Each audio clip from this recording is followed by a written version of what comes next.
భారతదేశంకి సంబంధించి నేపాల్‌కి మంచి మిత్రత్వం ఉండేది. దాన్ని గతంలో చెడగొట్టారు. ఆ చెడగొట్టింది ఇంకా కొనసాగుతుంది. ఎవడు అధికారంలోకొచ్చినా భారత్‌తో పేచీలు పెట్టుకునే తత్వం పెరుగుతోంది.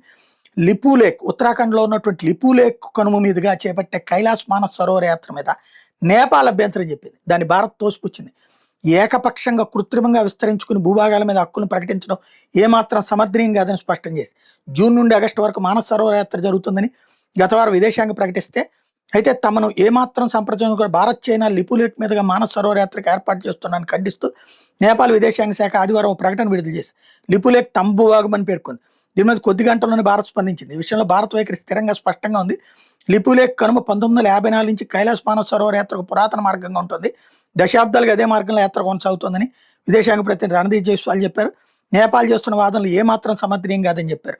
వాటికి చారిత్రక ఆధారాలు ఏమన్న విషయాన్ని భారత్ మొదటి నుంచి చెప్తోందని గుర్తు చేశారు.